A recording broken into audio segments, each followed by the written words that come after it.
আসসালামু আলাইকুম। মাস্টার স্বামী গল্পের ৪৪ নম্বর পর্ব নিয়ে হাজির হয়েছি। চলুন গল্প শুরু করা যাক। নাওরা অবাক হয়ে নাফসানের সকল কথা শোনে, তারপর ধীরে ধীরে হাত তুলে নাফসানের কপালে ব্যান্ডেজে ছুঁয়ে বলে, ব্যথা পেয়েছেন অনেক? সামান্য। ভেবেছিলাম শাহেদ বোধহয় একাই ছিল, বাট ভাড়াটে গুন্ডাও সাথে ছিল। ওই আর কি, হুট করে একটা এসে বাড়ি মেরে দিয়েছিল আর কি। আর আপনি কি করলেন? নাফসান মুচকি হেসে বলে, আচমকা ওর হাতটা ধরে ঘুরিয়ে দিয়েছিলাম, বোধহয় বেচারার হাতটা ভেঙে গেছে। তখনই নাফসানের হাতেও ব্যান্ডেজ করা দেখে নাওরা। সেখানে হাত ছোঁয়াতেই নাফসান জানায় এটা ছুরির আঘাত। খারাপ ব্যাপার হচ্ছে আঘাতটা ডান হাতের তালুতে। তবে নাফসান জানায় বেশি লাগেনি, তবুও ব্যান্ডেজ করা হয়েছে। নাহিল ভাইয়ার কি হয়েছে? শাহেদকে পুলিশ ধরে নিয়েছিল, সেখান থেকেই হঠাৎ গুলি করতে গিয়েছিল আমায়। আর নাহিল ছাগলটা আমায় ধাক্কা দিয়ে নিজে গুলি খেয়েছে, ওটারই তো ট্রিটমেন্ট করতে গিয়ে এত দেরি হয়ে গেল। শাহেদ খান? নাফসান মৃদু স্বরে বলে, বডিটা আছে, শুধু আত্মাটা বডি থেকে চলে গেছে। নাওরা একটু পিছিয়ে গিয়ে বলে, মানে? নাফসান পুনরায় তাকে হেঁচকাটানে নিজের সাথে জড়িয়ে বলে, এনকাউন্টার। উল্টোপাল্টা আক্রমণ করতে গিয়েছিল, তাই পুলিশই এনকাউন্টার করে দিয়েছে। সব ঝামেলা মিটমাট। নাওরা একটু মাথা তুলে বলে, আপনার খারাপ লাগছে না? নাফসান এক দীর্ঘ শ্বাস ফেলে বলে, বুঝতে পারছি না, অনেক ঘৃণা তৈরি হয়ে গিয়েছিল ওনার উপর। তবে একসময় আমার সবচেয়ে প্রিয় মানুষ ছিলেন তিনি। কখনোই বুঝতে পারিনি মনের মাঝে কতটা হিংস্রতা তিনি পুষে রেখেছিলেন। তবে বাবা অনেক কষ্ট পেয়েছেন, ওনার বডিটা বুকে জড়িয়ে অনেক কান্না করেছে। এই দৃশ্য দেখার মতো ছিল না। এসব বলতে বলতে নাফসানের চোখেও পানি চলে আসে। নাওরা কি বলবে বুঝতেই পারছে না। আজ তার বড় খুশির দিন হওয়ার কথা ছিল, অথচ নাফসানের দিকে তাকিয়ে কেন যেন সেই খুশিটা অনুভব করতে পারছে না। হঠাৎই তার মনে পড়ে তার চোখের সামনে বাবা মায়ের মৃত্যুর দৃশ্যটা। নাফসানেরও বুঝি ওনার চাচার জন্য এমনই কষ্ট লাগছে। নাওরা শুধু শক্ত করে নাফসানকে জড়িয়ে ধরে বসে থাকে। নাফসানও কোনো কথা ছাড়া নাওরার মাথায় থুতনি রেখে চুপচাপ বসে থাকে।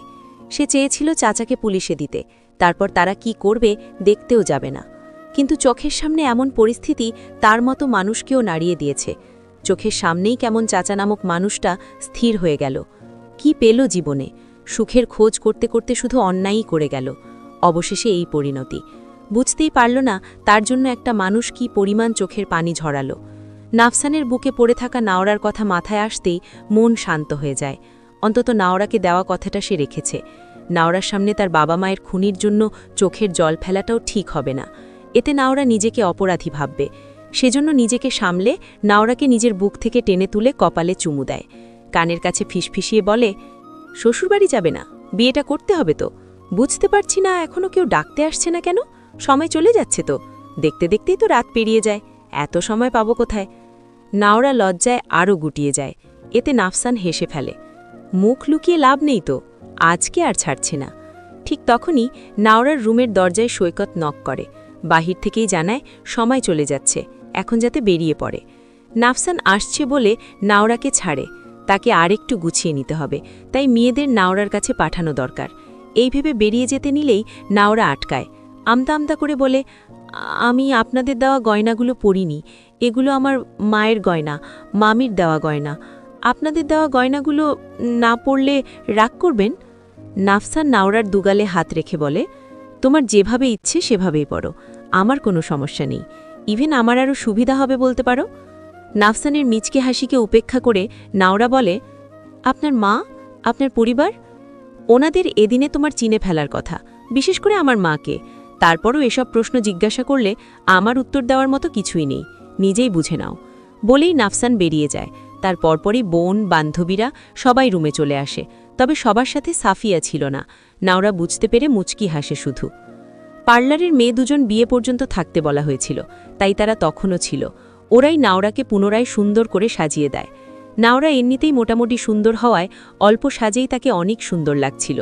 সেই আগের গয়নাগুলো ছাড়া বড়তে আর কিছুই পরেনি সে। অপরদিকে নাহিল এখন সাফিয়ার সামনে দাঁড়িয়ে আছে। বোকা মেয়েটা সেই কখন থেকে কান্না করছে। ভাইয়ের সাথেই নাহিলও ভিতরে ঢুকেছে। মূলত নাফসানই তাকে সাথে নিয়ে ঢুকেছে, হয়তো তার বিষয়টাও বুঝতে পেরেছে।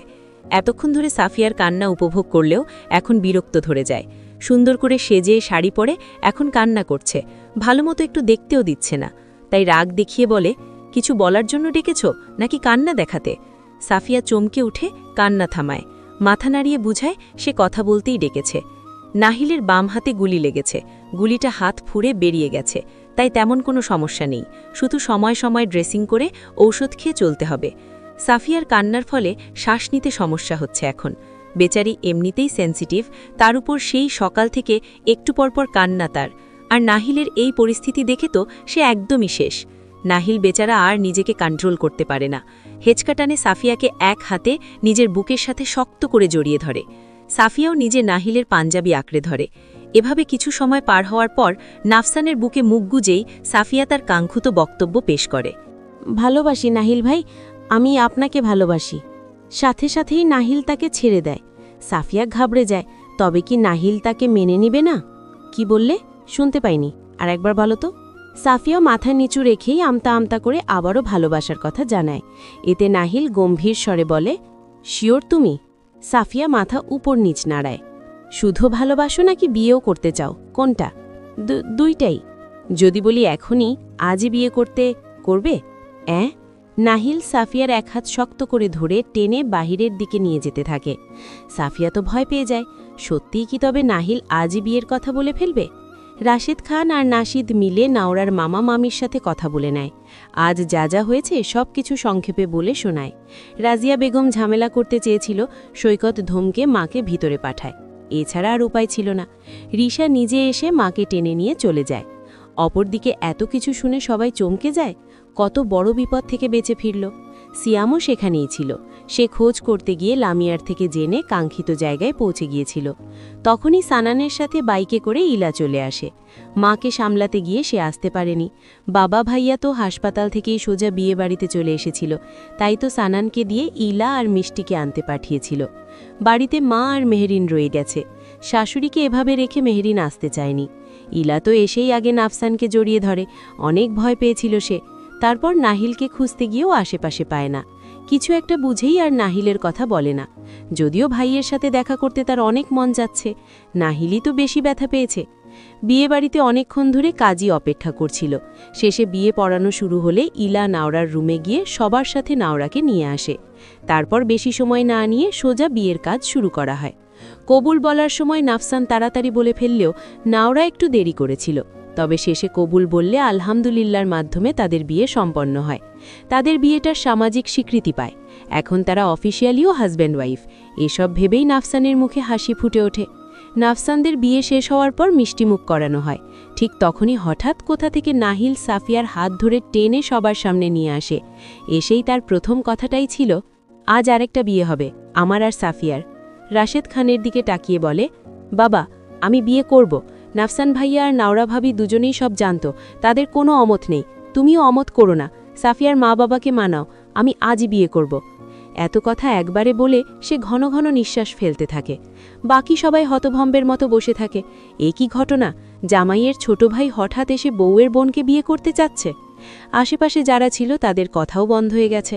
সবাই যেন একটা শকে পড়ে আছে। সাফিয়া নিজেও হতভম্বের মতো নাহিলের দিকে তাকিয়েছিল। সে ভাবতেও পারেনি নাহিল সত্যি আজই বিয়ের কথা এভাবে বলে দেবে। আরে, তাদের তো প্রেমটাও হলো না, মাত্রই তো ভালোবাসার কথাটা বলল শুধু। সবার হতভম্বতা কাটে জোরে হওয়া একটা শব্দের মাধ্যমে। শব্দের উৎসই ছিল সাফিয়ার গাল। রুবিনা বেগম এসেই মেয়েকে জোরে থাপ্পড় দিয়েছেন। এতে সাফিয়া ছিটকে পড়ে যেতে নিলে নাহিল আটকাতে যায়। এতে তার আঘাত লাগা হাতে আবারও ব্যথা শুরু হয়। মাত্র ড্রেসিং করা বলে আবারও রক্ত বেরোতে শুরু করে। এটা দেখে তো রুবিনা বেগম ভয় পেয়ে যান। তিনি তো নিজের মেয়েকে মারতে গিয়েছেন, এই ছেলে যে ব্যথা পেয়ে বসবে বুঝতে পারেননি। নাহিলকে নিয়ে হুড়োহুড়ি শুরু হয়ে যায়। ভাইয়েরা এসে তাকে ধরতে নিলে সে সরে যায়। বাবার দিকে তাকিয়ে বলে, বিয়ে করাবে কিনা বলো, নয়তো আমি আর চিকিৎসা করাচ্ছি না। অনেক অপেক্ষা করে ফেলেছি এই মেয়ের জন্য। এত পরে যখন ভালোবাসার কথা স্বীকার করেছে, আর ছাড়ছি না, আজই বিয়ে করে নিয়ে যাব। রাশেদ খান বলার মতো কিছুই খুঁজে পাচ্ছেন না। এমনিতেই ওনার মনের অবস্থা ভালো নেই, তার ওপর ছোট ছেলের এই কাহিনী। তাই সায়েদ ইসলাম এবার উঠে আসেন। নাহিলের কাছে গিয়ে বলেন, আচ্ছা বাবা, সব হবে। আগে তোমার চিকিৎসাটা হয়ে নেক। আমাদের বাসায় ঔষধ আছে, আগে রক্ত পড়াটা বন্ধ করা হোক। কিন্তু নাহিল নাসর বান্ধা, সে কোনো কথা শুনবে না। তার একটাই কথা, তার মানে আপনি রাজি, তাই তো? এমনিতেই বিয়ের কথা শুনেই ওর মা ওকে মেরেছে। আজ বিয়েটা না করতে পারলে সব বানচাল হয়ে যাবে। আপনারা মেয়েকে আমার কাছে দিয়ে দিন আঙ্কেল, আমি অনেক যত্নে আগলে রাখব। আমার তো ফাইনাল শেষ, সোজা বিজনেসে ঢুকে যাব, এসব নিয়ে টেনশন করবেন না। আর ভাবি আছে তো সাথে, সাফিয়ার কিছুই হবে না, মেনে নিন না আঙ্কেল। মানে যেসব কথা পরিবারের বলা উচিত নাহিলই সব জানিয়ে দিচ্ছে, সে কোনো মতেই আজকে বিয়ে না করে যাবে না। সাফিয়া একপাশে গালে হাত দিয়ে কান্না করছিল, তার পাশে ইলা তাকে সামলে দাঁড়িয়েছিল। আর নাওরা তো অবাক দৃষ্টিতে বসে আছে। এরা ভাইগুলো কি সবই এক? নাশিতেরটা তো জানে না, তবে নাফসানা সেম তারা, বিয়েতে মানা ছিল বলে সোজা অভিনয় করে ফেলল। আর ছোট জন তো সরাসরি জেদ দেখানো শুরু করেছে, যেন ছোট্ট বাচ্চা খেলনার জন্য কান্না করছে, তাকে খেলনা কিনে দিতেই হবে। নাশিত এসে ভাইকে আগলে বলে, ভাই আমার, একটু শান্ত হ, বড়দের একটু কথা বলতে দে, বাবা এখানে আছেন তো, ওরা কথা বলুক। কি কথা বলবে? আমি তো আজ সাফিয়াকে বিয়ে করবই, নয়তো চিকিৎসা করব না। এবার সবার মাঝে নাফসান উঠে দাঁড়ায়। এতক্ষণ সে চুপচাপ বসেছিল, তাকে দাঁড়াতে দেখে নাহিল চুপ হয়ে যায়। নাফসান তো এমনিতেই শান্তই, তবে বেশ কিছুটা রগচাটাও। ছোট থেকে নাহিলকে ভাইদের মাঝে নাফসানের মায়েরই বেশি খাওয়া লাগছে। নাশিদ তো সবসময় এসে আরও বাঁচাতে থাকে, তাই নাফসানকে একটু ভালোই ভয় পায় নাহিল। নাফসান তার দিকে এগিয়ে বলে, হুমকি দিচ্ছিস তুই? বিয়েটাকে ছেলা পেয়েছিস? নাহিল মৃদুস্বরে বলে, তুমিই তো বলেছিলে ওকে সময় দিতে, দিয়েছি আমি। এতদিন পর ও ভালোবাসাটা স্বীকার করেছে, তাই এখন ছাড়তে চাচ্ছি না। এমনিতেই ওর মা ভুল বুঝে ফোন কেড়ে নিয়েছিল, আমরা তো প্রেম করছিলাম না। বোকা মেয়েকে বোঝানোর আগেই ঝামেলা লেগে গেছিল, এখন আবার ঝামেলার আগেই সব সমাধান করতে যাচ্ছি। আর বিয়েটাই সেই সমাধান, এটা তোমার থেকেই শিখেছি। আমার থেকে মানে? আম্মু বলে সবসময় তোমাদের থেকে কিছু শিখতে, এটাই শিখেছি। একবার বিয়ে করে নিলেই আর ঝামেলা হবে না।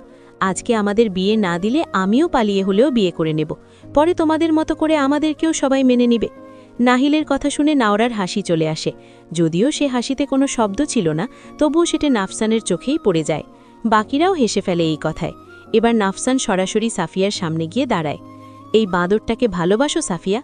সাফিয়া মাথা নিচু করেই রাখে, তাই বাধ্য হয়ে নাওরাকে নতুন বউয়ের কাহিনী ছেড়ে বোনের ভেষ ধরতে হয়। এসে সাফিয়ার সামনে দাঁড়াতেই সাফিয়া তাকে জড়িয়ে ধরে। নাওরা তাকে আগলে রেখেই বলে, ভালোবাসিস ভাইয়াকে? সাফিয়া উপর নিচ মাথা নাড়ায়। বিয়ে করবি? সাফিয়া মায়ের দিকে তাকায়, তিনি তখনও নাহিলের আবার আঘাত লাগা নিয়ে গিল্টি ফিল করছেন। মাকে এভাবে দেখে সাফিয়া এগিয়ে যেতেই তিনি মেয়েকে ধরে বলেন, রাজি হয়ে যা মা, আমার সমস্যা নেই। হঠাৎ শুনে চমকে উঠে তোকে থাপ্পড় দিয়ে ফেলেছি, একটু সেবা করিস ছেলেটার, আমার জন্যেই বেশি ব্যথা পেয়েছে, ভয় লাগছে এখন আমার। নাওরা মামির দিকে এগিয়ে বলে, বিয়েতে অমত নেই তো তোমার? নাহিলকে নিয়ে আমার কোনো সমস্যা নেই, আসলে দুই মেয়েকে একই ফ্যামিলিতে বিয়ে দেওয়া ঠিক না, এতে পারিবারিক অশান্তি হয়, তাই আর কি। আমার প্রতি বিশ্বাস নেই তোমার? এসব কিছুই হবে না, দেখো আমরা দুজন একসাথে ভালোই থাকব। যেহেতু নাফসানদের ব্যাপারে সবই জানা আছে, তার উপর নাওরা সেই বাড়ির বউ, তাই এইসব নিয়ে সায়েদ ইসলাম আর অমত করেন না। তাই রাশেদ ইসলাম এখন নিজ উদ্যোগে ছোট ছেলেরও বিয়ের ব্যবস্থা করেন। নাহিল তো খুশি হয়ে যায়, তবে সাফিয়া কান্না শুরু করে। এভাবে বিয়ে তো সে চায়নি। এখন নাহিলকে তার ভয় লাগছে, যেভাবে জোর করে বিয়ে করল, না জানি বাড়িতে নিয়ে কী করে। শেষে অনেক কান্নাকাটির পর সে কবুল বললে তাদের বিয়েটাও সম্পন্ন হয়। এ দেখে তো রূপা বলেই ফেলে, যাক, সাফিয়ার কান্না মূল্য রইল। সকাল থেকে নাওরার সাথে যা কান্না করল, বলেছিলাম সাফিয়ারও বোধহয় বিয়ে আজকে, সেই হয়েই গেল। পাশ থেকে রিচিতাক স্মরণ করিয়ে দেয়, শুধু তুই আবিয়াত্তে বুড়ি বসে থাক, তোর আর বিয়ে হবে না। এতে রূপা ঠোঁট উল্টে সিয়ামের দিকে তাকায়, যে কিছুটা দূরেই দাঁড়িয়েছিল, তবে তাদের কথা না শোনায় তার এমন ঠোঁট উল্টানোর কারণ বুঝতে পারে না।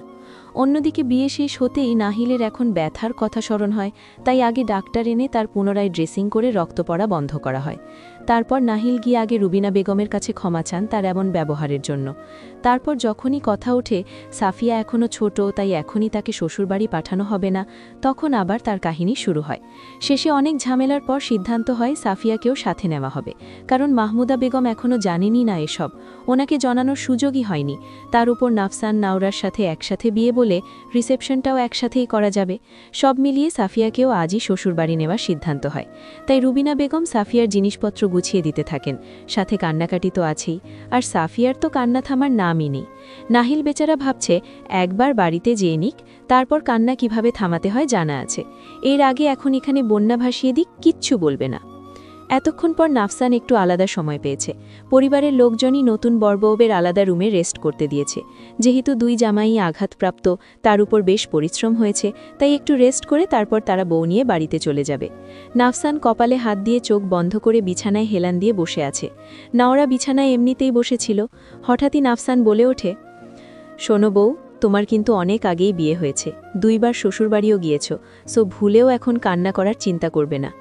নাওরা ইতোমধ্যে নাক টানা শুরু করেছে। এতদিন তো সে এখানেই ছিল, এখন নাকি তাকে পার্মানেন্ট আরেক বাড়িতে চলে যাওয়া লাগবে। তার নাক টানার শব্দ শুনে নাফসান বলে, ইস, শুরু করে দিলে। ওহো, তুমি তো আবার উল্টো কথার মানুষ। তাহলে বলতে হবে, হ্যাঁ হ্যাঁ কান্না করো, একেবারে কান্না করে ভাসিয়ে দাও, তাহলেই বোধহয় কান্না করবে না। কিন্তু নাওরা তাকে পাত্তা না দিয়ে নিজের মতো বসে থাকে। নাফসান আজ তার সামনে বেশি বেশি কথা বলছে, যাতে এসবের মধ্যে হলেও নাওরা কষ্ট ভুলে থাকতে